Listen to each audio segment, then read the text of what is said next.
I need some traction. Hey, Traction fam. Another exciting episode today. We have with us Bruce Wang, who's been in and around the tech space and leading engineering teams from sort of grassroots to greatness. Currently, engineering director at Netflix, leading the product systems. And I got to know Bruce through a close friend of mine, Kwang, CEO of Plato, which is one of the largest communities for engineering leaders and engineers who want to level up to engineering leaders. And Bruce is the top mentor on that platform. And we had a great conversation. We hit it off.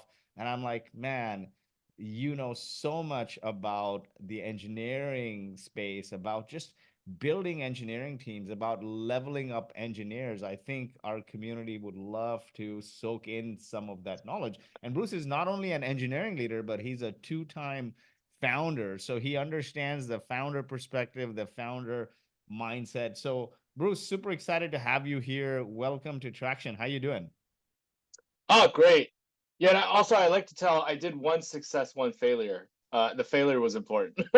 So, uh, yeah, As they say, you don't fail. You're either learning or you're, killing it. You're either learning or you're winning. One of the two, yeah, right? And yeah, and I yeah, I yeah, think failures are super important because you learn to appreciate the wins along the way. I think I had like a two or three failures before both started to do really well. So, you really yeah, then appreciate it. Like I feel like, the people I know that have been winning, winning, winning, yeah, um, they don't appreciate the failures. But the yeah, journey is you yeah, definitely fail at one or two yeah, things almost like every month, especially when you're an entrepreneur. Like something doesn't work yeah. out, and that's the Oh, yeah. reality of life. So before we get into your top lessons as an engineering leader and leveling up engineering teams, give us your backstory, man. Where did you grow up? How did you get into Hmm. engineering and Silicon Valley and startups and tech? Yeah, yeah, yeah. I mean, so I was born in China, but I moved here when I was 6. So I came from mainland China, from like Beijing. Um, it was really rare. I came in the 80s, so like pretty rare to have like someone coming in from mainland. I grew up in Midwest, mainly in Michigan.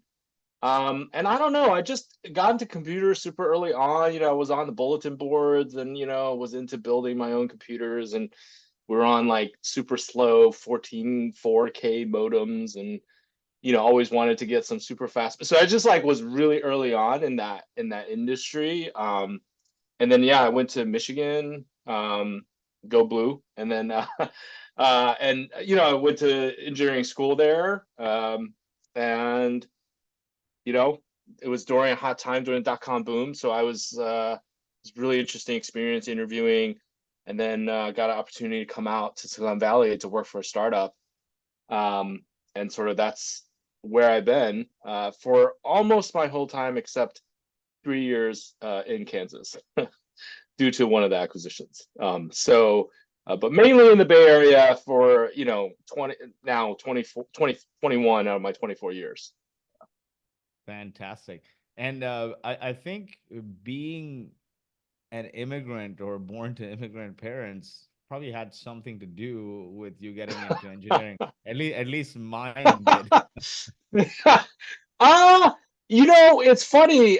For sure, definitely, math was a big deal for my family. But I think engineering was so new then. Like it wasn't a thing. Like today, I feel like everyone's like, "Oh, CS, CE, it's the big thing." Then I think it was like, it's cool, it's interesting, it's math based, it's engineering based. So I think they were fine with it.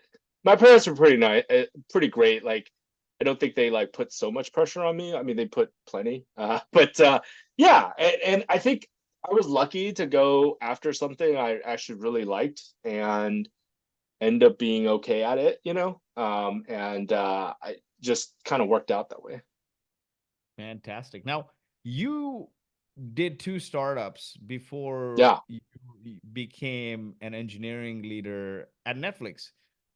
yeah, What were your top lessons as a founder that help you succeed at Netflix? I mean, you've seen number of promotions at Netflix. yeah, You're leading the product systems team.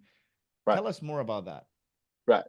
Product platform systems, just so we're clear. But yeah, I mean, so just so you know, I pretty much only worked at startups, right? And so yeah, I did, I founded two, but then mostly I've just been in startups. And when I say startups, mainly like under 200, 300 people, right? So pretty like similar kind of experiences until I got to Netflix. One of the acquisitions we brought in by a bigger company, so that I have kind of two big company experiences. But I really kind of think about three things. One is adaptability and dealing with change, right? I think you talked about it. There's always ups and downs with the startup, and Netflix. If you look at our last, I've been here 4 years now, and we've had some ups and downs in those 4 years, right? And I think just my ability to deal with that and be okay with the change and the chaos. I think people think, oh, you go to a big company, you get stability, right? But you've seen the industry has had quite a bit of changes. And so I think that adaptability, dealing with change at a startup is pretty helpful. Another is reduced sense of fear. I don't know how to put it, but I have a pretty high risk tolerance. And I think at Netflix, you have to be okay to be fired to do well at your job. At least that's my kind of theory, is you just have to be willing to make those bets, and you're going to get feedback, and you're going to struggle, and you're going to have to be okay with it, right? And I think really that, kind of fearlessness, I don't want to say it's fearlessness, but like just less fear and higher risk tolerance. And then the last is, I actually built up some pretty good networking skills. Mostly worked for B2B companies before, startups. I had to do like sales calls, pre-sales calls. When I took over a team at a larger startup, I had to go to user groups and conferences and meet people. And that networking skill actually helps immensely inside a company. Like being able to kind of connect with people, reach out to people, partnering and like getting to know them has been really helpful for me. And so I think those kind of lessons as a startup founder, and also just being a startup and working sort of in these different environments, has really helped me there. Definitely. Now, what are some concrete examples where you can say, this reduced sense of fear or higher risk tolerance, right? What are some things you dealt with that prepared you for this? Yeah, I mean, okay, so like the first startup, so I worked at a startup called Marimba for 4 years, right? 2000 to 2004. And I always wanted to do a startup, right? So it was like, hey, I want to do a startup. But dude, we couldn't raise money. We didn't know what we were doing, right? Like I had to just be like, oh my gosh, like I'm just gonna like deal with this financial situation for like 2 years. And I never thought it was gonna take that long to raise money. And then we had a lot of ups and downs. We're trying to land our first customer, and that almost didn't work out. And then even as you got more traction, like it just like felt like there was always problems and fears. And I think for me, it was just like, kind of dealing with all the pain. um, I think just gave me a stronger sense of like, hey, it's okay, And I think when you're at a bigger company and you're making pretty good money, it's not as risky as you would think, that compared to was a startup. And I think that really helped me sort of not be afraid to fail and learn. Like for instance, I got thrown in to be a manager. It was terrible manager, by the way, first time. And it was just like, hey, you had to do the job, right? There was no one else to do it. I had to lead a team, small team, grow the team. I didn't know what I was doing at all, right? And I just kind of leaned into it and figured it out over time, right? Pre-sales calls, post-sales calls. I've never done that before. But you know what? We're a startup. I was like acting CFO. I don't know why, but like, yeah, it's because I took a couple of accounting classes and I had to do it, right? So there's like all these things I think as a startup founder and in startup leader, you just sort of have to like do everything and be okay with it, right? And we also didn't know what we were building. The first original business, we had to pivot a few times. So I think that's the other thing is like you realize like, oh, it's not what you think it is, and it's okay, right? Move on and deal with it, you know. Um, That's the thing, right? There's a lot of risk in doing startups, especially you dealing with unknown, ambiguous situations. It never plans out or pans out like you're planning it out on a spreadsheet.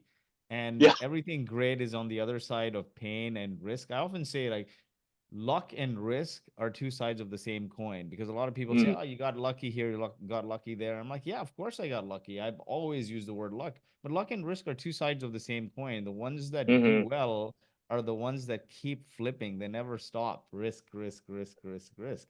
Now, from a Yeah. networking skill side, right? As an engineer, we're typically introverted. I certainly was. I wasn't a very Yep. outgoing person. And I had to Yeah. work a lot on improving my social skills and networking skills, especially as we were building our startup, building Boast AI. And I had to go out Yeah. there and meet people, get customers, Right. evangelize the company. How did you develop these skills? And it must have been daunting to start with, right? Yeah. I think we're similar. I think we're all closet introverts, right? Like, I think I seem pretty boisterous for people who meet me, and it's just like, yeah, I've had some of that personality, but I also been pretty shy, as a nerd growing up, right? I don't know. I think there's something about like, you're trying to land your first cut. I still remember like meeting like our very first enterprise customers, just like two people trying to do their own startup. It was like really scary. It was like, I didn't know who these people are. I didn't know. I've never done this before, and I think it's really just you have to just get over the fear through the experience, right? You sort of realize like, oh, these are the things I need to do, right? I never did customer support, but like we couldn't hire a huge team, so I end up doing the work, right? And then I think it's just that like repetition that like, hey, do what you need to for the business, and you kind of have to just get over the fear in some cases. It's a little bit of that like survival instinct, if you will. And I think as a founder, that's one of those things, right? If you're like there to just do one job, it's probably not for you. You kind of have to be okay with, hey, what do I need to do to get the business up and going, right? And just taking that call from a customer, asking you questions, filling RFP. There's all these things you have to do early on to land that customer and then follow up and build that business. And I think it's just a little bit of you kind of get pushed into it, right? And you learn how to do it. And I think it also just for me over time, we talked about this a little bit earlier, is just like I think there's that kind of focus on the hard skills, but these what I don't even call them soft skills anymore because I think it's underselling it. There's this like fundamental truths about like how well you communicate written and verbal, and are you concise, and can you meet people and get to the point and stuff like that. Like those are all skills that maybe we don't talk about a lot as engineers, right? But building those partnerships and relationships, and you're building teams, that's so important to lead like engineering teams and engineering like engineering led company. And so I think that's also those things where like we're undervaluing it because it's like, hey, do really well on your AP tests, right? And do well in your classes, but you don't like think about these other things that are really important. Definitely. Now, when you joined Netflix, how big was your team and how big is the team today? Yeah, it was really what something maybe people don't realize. Netflix has really small teams, kind of by design, right? It's talent dense, talent rich. So team is pretty small. I had like 10 people, all ICs, no managers. Uh, I always joke I was given 10 ICs, a few openings, and a name, and then had to go figure out with my team what we're doing here. So like it's small, but in terms of the scope and size of problem, it was pretty large, right? It's like the consumer API space, and then we were building a whole new API layer being used by the studio business. So it was small, but then we kind of slowly grew it out. I built a management team. Now we're I think like 35 people with we have some like new grads coming in or interns and stuff like that. But Yeah, and it's also changed in scope. So like I used to only run the API team, and recently I took over a couple other teams as well. But yeah, it's been a fun journey for sure. That's a sizable team, man. What is your, I guess, framework and philosophy to maintaining a good, productive culture at Mhm. Netflix? What are Right. the top, I don't know, 5 things everyone should consider doing? Yeah, I mean, I think so. Netflix obviously has a pretty well-known culture memo that people can go read, and you can read kind of all the things, values we care about. But I have this kind of saying. I have this like simple saying. It's called trusting teams, seeking excellence, driving customer delight. So like those are my core philosophies, right? Trusting teams. How do you build a trusting team with psychologically safe teams? Seeking excellence, being great at what you do and being excellent in your work and your craft. And then driving customer delight is we're all here to make the business run, right? We're not here to just like build cool tech. It's for the business, it's for your customers, right? And so I have those kind of anchor philosophies. When it comes to like trusting teams, for instance, one of the biggest misnomers with like by psychological safety is people are like, oh, it's all about being buddies and friends. Like that's not what it's about. It's about being accountable and open to that accountability, right? And so that trusting team is, do I trust enough to say, hey, this is when you messed up, or you trust enough to tell me when I messed up or I'm wrong, right? And so do you have that ability to call each other out when there's problems, right? And so that's in our Netflix philosophy about honest, productive feedback. And so trusting teams is not just about that camaraderie, but it's about building that trust to give each other that kind of feedback, right? Seeking excellence is just about growing your craft, like being better and always seeking to be better, right? So that skill is that humbleness and drive to get better, right? Always don't think, I almost like extra, like, I just think I'm bad and I have the imposter syndrome. Like people are like, oh, you must be doing so well. I'm like, no, I feel like I'm always not doing well enough, right? And I think that excellence, that seek to be, we can be better no matter where you're at, is such a powerful thing. And you obviously, I stole the seeking excellence from the memo. The memo is actually renamed seeking excellence, right? Um, and then the last is driving customer delight is about what are we building these platforms for? So I lead these, API teams and product data systems and stuff like that. And it's like, what are we building all this for? It's all internal, right? I don't have external customers, all internal users. So building these platforms that people want to use, right? Excited to use, almost like a startup, right? Build it for your customers. And I think driving that mentality and being really customer focused and empathetic to your partners and your customers, even when you have an internally focused platform team, is so powerful, right? And I continue to use that philosophy when I drive these projects. Right?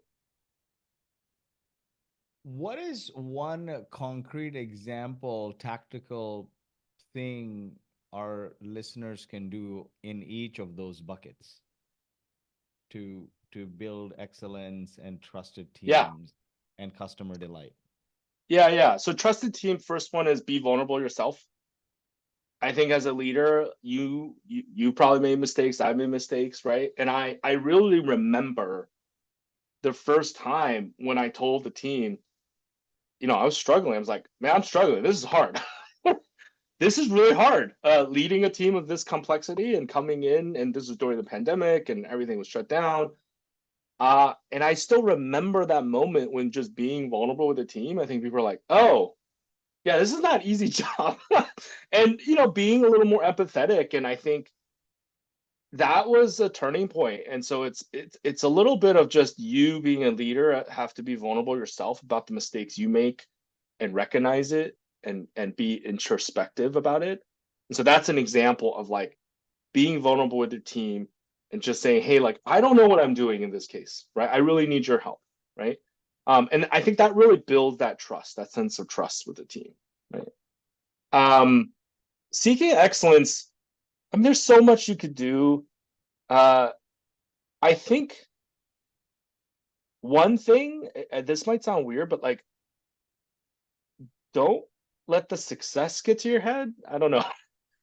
That's not like a simple piece of advice, but it's sort of like that idea of like, you're doing well, but like, don't get complacent, right? Don't be like, oh, now I can just rest, right? I've reached it and now I can rest, right? But there's kind of always more you could do, and there's more you can get better at, and that kind of seeking more complex and harder issues.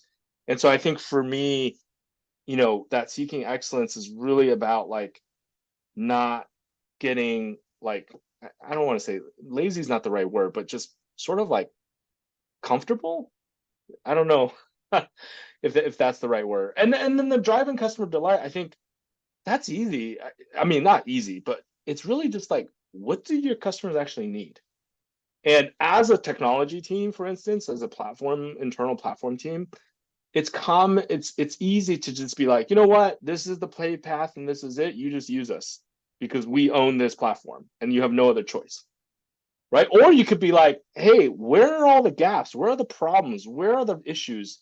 This also touches a little bit on the trust, is like really listening and trying to understand what the problems are, right? And really get to the essence of like, where is the platform falling apart? Where are the problems? So this goes back a little bit to not getting complacent in your success and being like, so I'm always seeking like, where is the problems that we're seeing and where can we get better at? And that's really about listening to your customer. And I think just having that different mentality, for a bigger company, you have lots of different internal teams, right? And I think having that sort of like external customer empathy type focus is really valuable. And look, you also need to know, right? You can't just like take all the feedback and just implement everything, right? So you also have to balance like the asks with, your roadmap. And so there's a little bit of strategy in there. But I think really like understanding the customer needs, and really listening in.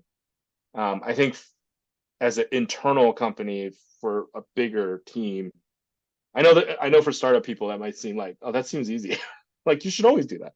But I think you can kind of lose sight of that. Certainly, certainly. Now, in terms of your experiences, what are things that hindered you, right, through your journey? I'm almost like too startup. Like I have so many ideas. I have so many things I want to try. I'm like very much like try, pivot, throw away, try, pivot. I'll read stuff and try it right away. Literally, I'll read a blog, be like, oh, that's a cool thing. I'll just start trying to do it. And then it won't work and then I'll abandon it. And I've actually gotten feedback where it's like, dude, you seem to be just doing a bunch of stuff. Like, why are you doing all that? And so I think for me, that was one area where like I had to really think longer term, right? I'm not fighting for my survival all the time, right? I'm not trying to like start a bunch of ideas and then just see which one hits, right? I had to be a little more intentional about the projects I lead and push for, right? And you could, this is feedback I've gotten. I post my 360s publicly. It's like people are like, hey, you have a lot of ideas. You need to like focus, right? So that's been something that's hard. And then, you know, I, because mostly worked at startups that hadn't been around this long at this scale, I didn't fully appreciate the complexity of the technology implications. So I'll give you an example. I've done a few talks about our API stack, and I say like 5 generations over 15 years. I've never worked anywhere else that's like 15 years, right? To think about the implications of owning a stack that's 15 years old with 5 different generations and like, something that's like literally like 15 years ago that someone built that no one's even really around. Like those are things I never really considered. Obviously the scale, like, large scale systems in terms of traffic and number of users and number of internal number of members and number of internal like customers is massive, but the time scale is really complicated. And that's something I never really dealt with and took me a couple years to really fully understand the implications of that. And so being startup founder guy or startup person, I never really seen that before, right? Because most of the companies were smaller and they didn't have to deal with that kind of complexity of code. So those are definitely one area it took me a little bit of time to really get. Nothing is as easy or as hard as it may seem, but we typically underestimate the level of difficulty or how long something really takes. So I can empathize. And the other thing I can empathize with is founders just, have this tendency to always be surrounded by ideas, right? There's so many Yep. ideas. There's always people bringing you shiny objects, but the only way to win is to be an inch wide and a mile deep and be laser focused. You have to earn the right sometimes, I feel, to do the next thing. So this is great advice here.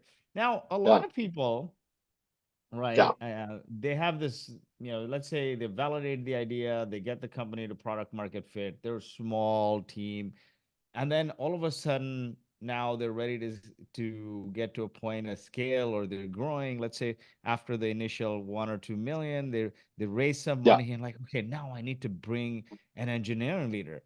And then they Yeah. start to look at the Googles and the Metas and the Netflixes Yeah. and the Apples, Yeah. and now they're all of a sudden aping these massive companies culture codes and Right. engineering philosophies and whatnot. What are the dangers of following what a Google or a Meta or Netflix put out there? Yeah. I think this goes back to, how you don't appreciate the complexities of a big company like that, right? And you look at like technologies like our federated GraphQL, right? Yeah, that's really hard, by the way. Like, don't just do that because you read. We do it because we literally need to, right? We have so much complicated data, and our data systems are very complex.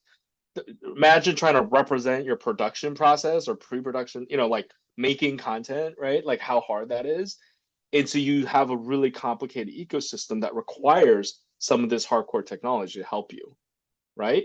So I think the danger really is like, I know, success by proximity. Like Google did it. So if we do it, we will win. And like, yeah, but that's Google now, right? Like that's not you. That's not Google from, 1999, right? Like they wouldn't have implemented the systems that they wrote at that time, right? So I think that's the question is like, is it really the right fit for you given where you're at, right? And same thing with a leader.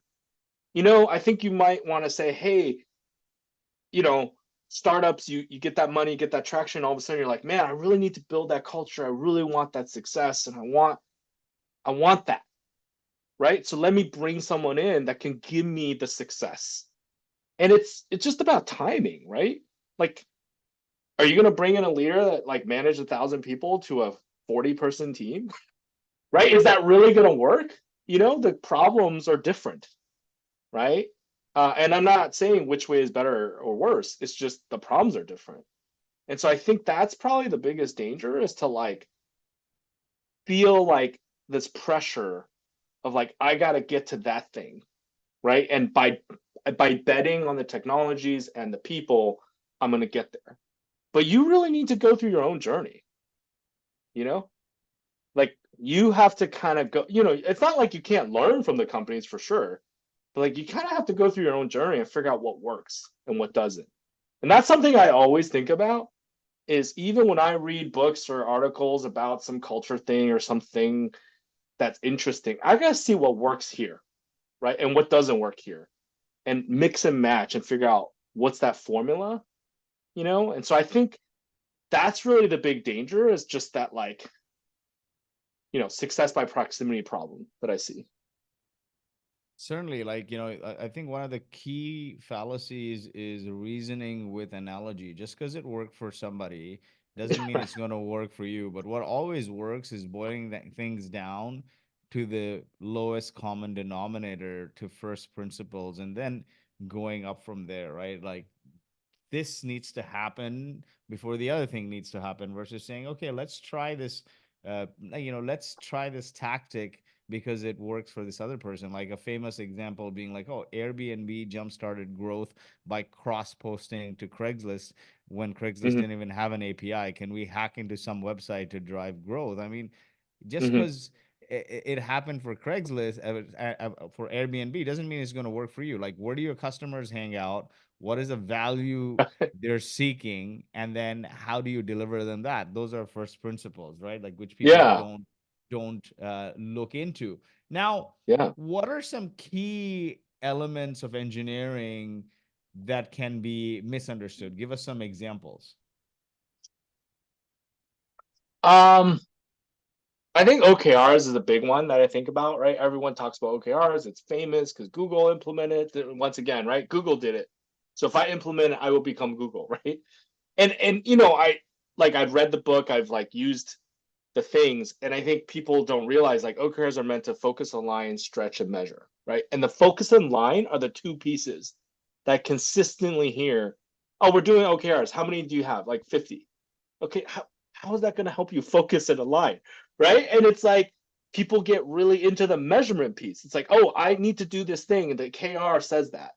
It's like, yeah, but it also says to shift if you need to and throw away and change, right? And so that's an example of like, yeah, I read some blog about it, and I think it's objectives and key results. So I know exactly how to implement it. And then you just like throw away some of the like, oh, well, I don't like this part, so whatever, I don't care. Like you almost have a misunderstanding, misimplementation of it, right? And people get super, super enamored with the measurement piece.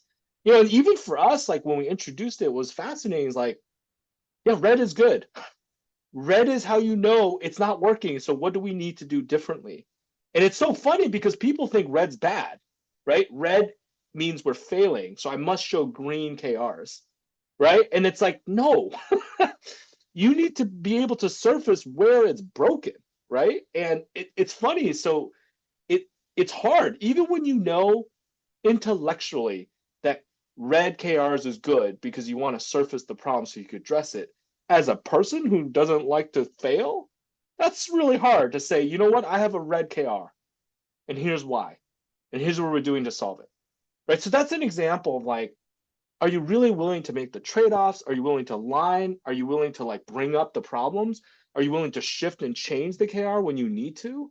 But I think those are the hard parts, right? Like you said, it's that surface level understanding, but you get into the deepness of it and you're like, oh man, this is more complicated than I thought.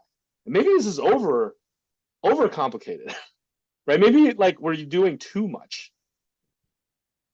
So that's Exactly. an example. I have a bunch of them like this, but that's one I want to get that really into comes to mind. I want to get into OKRs, like just for our audience, Yeah, right? OKR is objectives and key results. What is the right. way to do this right? Like, do you institute it for your teams at Netflix? Do you recommend companies use it? And what stage a company should use objectives and key results? Like, maybe we dive into that. Um, I tried to use it kind of internally just for myself, just to play around with it. But it wasn't until like really we bought in at a pretty high level at the, my VP level, like, hey, we're gonna adopt this, that it really took off. But right away, if you talk to people, it's like we had a bunch of them. We had too many, right? Because you have a lot of teams. And it's a massive. And so that's an example of like, I think you could do it locally, but it does work better when it's really bought in, more globally. I think for startups, it's like, you commit at the CEO level. For us, it's our VP, which is a pretty large organization. And so you need to commit at an organizational level that you're going to do it, right? Um, and I think that's something where like, okay, now we do it. Like, how are you going to do it? Like, how are you going to make it work? Right. And so this year, for instance, one of our big things is having less goals, right? Just having less top level goals. That's not saying teams can't have their own things that they want to do. It's just that we're going to track our org level. So that's an example of a startup CEO who's like, what's the 3 to 5 things you really want to drive? Absolutely, you have to do, and you're willing to trade off for it. That's why it has to be at that company level, right? Because sometimes teams can't trade off. And the CEO maybe has to say, you know what? We really have to drive this one key objective. So we're going to move off of this other one. Right. And so that's the question. Are you willing to prioritize and say no? And usually that requires you to do it at a, top level, right? You can't, it's harder to do it if it's just like a sub team. Certainly. Now, what are some other examples of key engineering elements being misunderstood? Yeah, I think there's sort of that DevOps SRE culture, right? Like that's an example. I mean, that's kind of a long, like a little older type problem, but it's sort of this like idea of like, what does it really mean to have a DevOps organization or SRE org?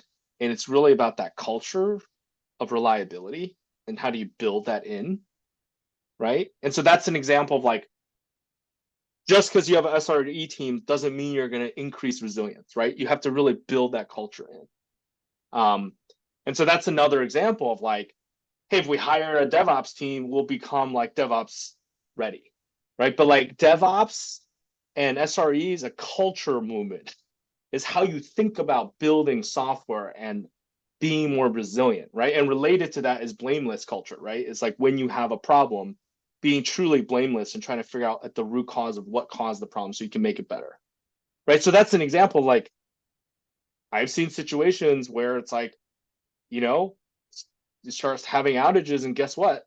Start blaming people like who did what to make, but it's not truly learning, right? The whole point is you're learning to get better.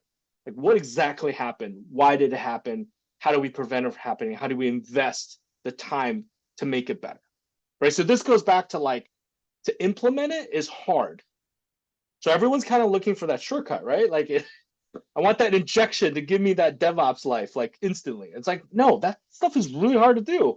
And even for us nowadays, we sometimes miss the resilience. And we have our own core SRE team. And we've even had this problem where they've driven the metrics for so long that some of the teams feel distant from it. Right. So that's an example of like, how do you continue to push that like culture, right, of excellence, of, quality, not a team that just does it for you. So that's another example.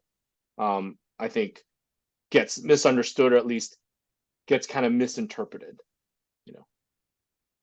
Certainly.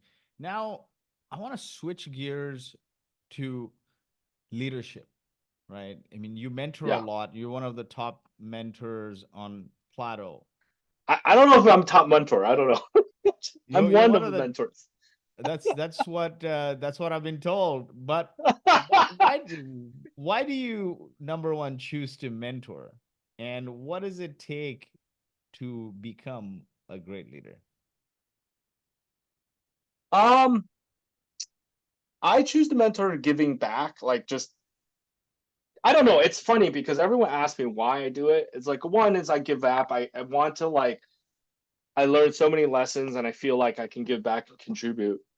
But others, I've learned a lot too. So I feel like when I talk to my mentees, I'm like, I'm learning a lot from you too, right? Like I'm trying to understand what you're trying to do and where your challenges are. And like we get to work on problems together and I get to learn a lot and I get a lot of that startup life without being in a startup, right? And so I kind of two benefits. One is giving back and really sharing my knowledge. Um, and the second is to learn about kind of what are the problems on the ground now, what's the issues, and this is where I hear about, hey, we're trying to do this thing, it's not working. I'm like, oh, why is it not working? It's like, well, we're trying to do this thing because we read it somewhere. It's like, wait, what? Wait, do you know why we're doing that thing? And that's kind of where I learn sort of like what's happening on the ground. So for me, it's also gives me a sense of like understanding what the challenges are for leaders today, right? So it's a little two-way street. Um, in terms of that, going back to the leader thing, I want to tell you it was funny. I remember interviewing here, and my very last interview, it went from interviewing me to pitching. At one point you're like, oh, pitching's good. I think pitching's good. Like, because when the interview becomes pitching you to come to the company, you're like, oh, I must be doing okay, right? And so it's funny because I joined the company at Netflix, and then a year later, I met that same leader, the VP. I'm like, hey, you remember you started pitching me? Why did you do that? And he said, it was actually when you were like, man, I failed as a leader, and here's all the lessons I learned. It's that really like introspection of like, here's what I've been bad in the past, and I've struggled, and I'm learning from it. I think that's the part about leadership that maybe is undervalued is your ability to really think about where you failed and what's not working, and why is my style not working. I have had struggles where I've been told like I can take oxygen out of the room, right? I can take up so much space, no one else has space to talk, right? Or contribute their ideas. So then I have to really think about how do I need to adapt and change as a leader so I don't do that, right? And being able to like adjust on the fly and really understand where I'm failing or why is it not working the way I think it is. So I think that introspection as a leader and really understanding where you're doing well and not, and being able to take that feedback. It's not easy, right? When someone tells you, you're not good at this thing, or you do this thing really poorly. I've gotten multiple of those things in the past, and it hurts. But I think if you get past the defensiveness, which sometimes humans, we can be defensive, and really think about the problem. Like, what are they getting at? How do I get better at that thing? I think that is where, as a leader, you really kind of grow up, right? And get up level your skills. Because the moment you start understanding where you're failing and where you can get better, I think that's where, as a leader, you start really advancing.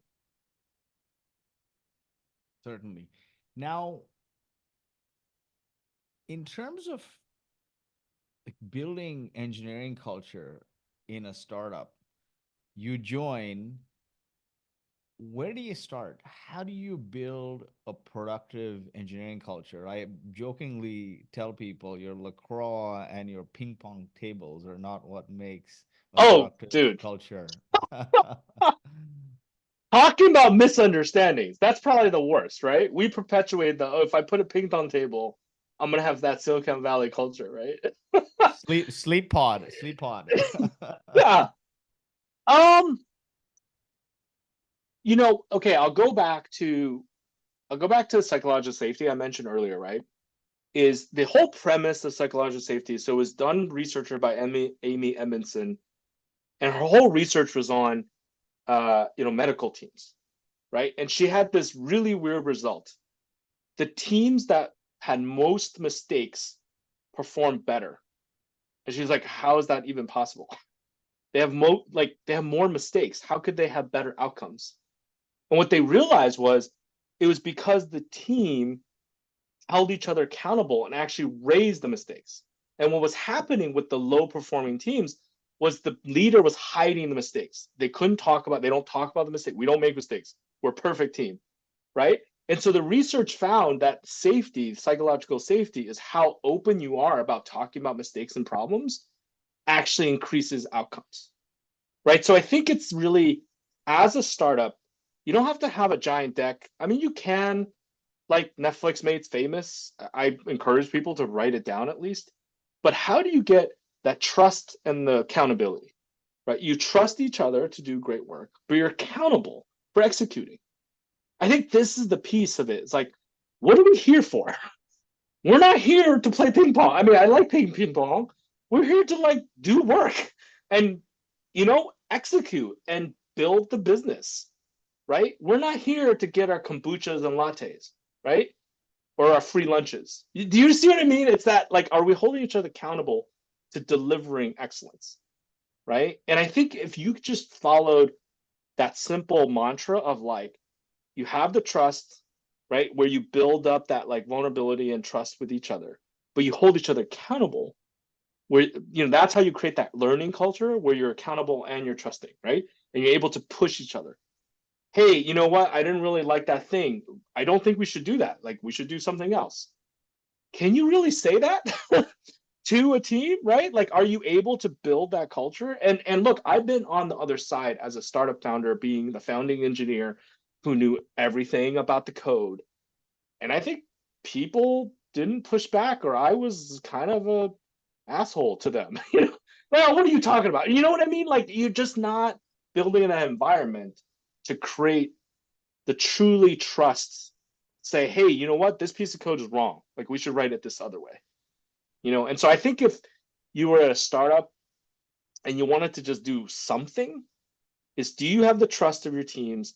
And then can you hold each other accountable to execute and do great work, right? And I think that's where all the other stuff is window dressing, right? You're trying to make it easier for people to do their job, right? Hey, ping pong table, take a break. You worked really hard, you take a break. It's not meant for you to play ping pong for 3 hours. Like, you know what I mean? Like, and I think that's where you push people that way. And then people who don't want to work in that environment that they want to like produce great work probably shouldn't be there. You know, and I think that's where like if you just have a simple formula, some operating principles, if you will, you should start with that. You know, it's accountability and trust. Definitely. I mean, trust is the cornerstone of all relationships. Man, this has been a wonderful conversation. As we close out, what are some parting words of wisdom? Anything else that we haven't discussed that you'd like to share? Maybe my wisdom is maybe just ask that extra question, dig one level deeper, right? Like if you're going to go do anything or implement anything, and you know, even that idea, you have the idea, oh, it didn't work, I'll move on. It's like, okay, are you sure? Did you go that one level deeper, right? Oh, I read this blog, let's implement OKRs. Are you sure? Did you read one level deep? Like I would say, like just kind of maybe go one step further, you know, and really try to understand like what is happening here, right? Like what is the mechanism that's actually working, right? And I think that could help you really understand, you know, both like what is really truly product market fit or your customers want or do, you know, whatever. It's that maybe like just that one extra step, you know, like take that one extra step. And I found that when I take that one extra step to just like learn a little bit more about something or someone tells me and I'm like, let me just take the extra step to look it up and then ask you a better question, right? Or you ask me to do something and take that one extra step and do a little more research than you know, you actually even asked me, just has served me really well. And I feel like as a leader, a startup founder, as an engineer, as a person, as a human, you know, just take that little extra step, you know, even to understand each other, right? It's very easy in this world to just take that shortcut and be like, oh, that group sucks, right? Or they're bad, or they're terrible. It's like take that one extra step to really understand people and think about where they're coming from. I think will be really useful. Certainly. Now, let's say, you're a new CTO at a startup. They Uh-huh. want to, and the startup's doing like 10 million, let's say, or 5 million, like, Sure. post product market fit. Sure. Um, and they scraped it together there with like, just a Yeah. few contractors and the founders doing Yeah. everything. And now they brought you in as a CTO. Yeah. How would you build a team? Who would be the first people you would hire? Let's say you walk in here and it's a bunch of mangled together contractors with like, the technical co-founder, calling the show, but Mm. now, we need a real upgrade. Um, by the way, I actually walked in this first time it became a CTO. I kind of walked in this situation similar, you know, not exactly, but a little bit similar. What I did in that circumstance is really understand where you're at, right? Like what is the situation you're in? Like, where is the code base? Like, where's the team? Like, are you, you know, it's like, hey, it's easy to be like, oh, I'm going to start from scratch and just like wipe the whole team and just, but are you sure like this team got it that far and maybe people are in the wrong roles, right? And so this is, I think, class example of that CTO probably should never have been the CTO and probably should have been a staff engineer or a lead engineer, right? And it's like really understanding where people can play the roles better. And now in certain cases, maybe it's like, hey, you just don't have the talent. But honestly, like if you gotten that far and you got product market fit and you got something working, I mean, it can't be that bad. I mean, maybe it could be. So I think first is just look into the team and figure out what really makes it work and where are the leaders there. And you might be surprised, you know, that contractor that you thought was just some person over there actually is one of your star engineers, right? And like really figure out what do I need to build this team, right? Like based on like what you have today. And then after that, I think this really then just depends on what is the problem that you're trying to solve, right? So like, is it the 10x scale problem? Is it like you gotta like really shore up your UI side? You know, have a bunch of backend developers who built UIs, and then you really need to like redesign the back, UI architecture. I think that then gets into it's really based on that circumstance of like, where are you at, right? Where's your challenge, and then do I need to hire people with that experience who can get me out of that challenge? And it's not necessarily like they've already done it, but it's like who's excited about implementing and working on that problem, right? And I know that's not an answer, because the problem is I can't give you, a general answer, right? It's like it really depends on, understanding what the current situation of the technology is, and being as a leader hopefully strong enough to go in and understand. You don't have to necessarily be coding, but you should really understand like, where are we at with the technology and the code and the design, and really like figure out, okay, here's what we're really missing. We don't really have any data. People really need data engineering, right? And then you shore up that, right? And so I think I would, first look at what's existing on the team, but then second, identify your most acute need and tackle that first. I like that. Just in time, right? Versus just filling in roles, you fill in for the goals and the gaps. I think that's much better, because a lot of people, they say, okay, you know what? We need a program manager, and we need like DevOps, and we need like Right. somebody for security. Yep. They start like throwing bodies without understanding the Yep. problem, without understanding the gaps and the goals. And it's often like, hey, we all exist as a company to deliver value to the customer, deliver an outcome to the customer. How are Right. we how are we producing to deliver that outcome, and what's stopping us from getting there? And that's where this whole concept of filling in the gaps and filling in for the goals will help you operate as lean as possible and also keep Right. your velocity up. I love this, man. Right. Where can we follow your wisdom? I know you're on Plato, right? And so Yeah. if people want mentorship from you, they can just go to Plato HQ and search for Bruce Wang, right? Yeah. And I have uh, very few openings, just so you know. I'm just warning you. Um, because by the way, that's the other thing is, just a little last little tidbit. I don't actually have that much time to mentor. Like, if you're doing your job well, you don't have like that much time to do stuff, right? Like, and so like I try to protect my time. I only have very few spots. But yeah, I'm actually not on any of the normal socials. I'm on LinkedIn. And I don't know if you want to display a graphic or anything. And I also have a GitHub about page about me, where a lot of the philosophies you read and my 360s and my talks and are all on there. And you can even find my Calendly. I've actually had people book off of just reading that and like book the time with me. So we could do that. sounds good, man. I will drop the links when you have a moment. Actually, send me the links for these other two, the Plato I have, but I'll drop it in the show notes. The links Yeah. for your GitHub and whatever else you're promoting. Thank Yeah. you so much. This has been a fantastic conversation, and look forward to staying in touch, man, and discussing many more ideas out there. Yeah. Yeah. Thanks so much for having me. It's been awesome.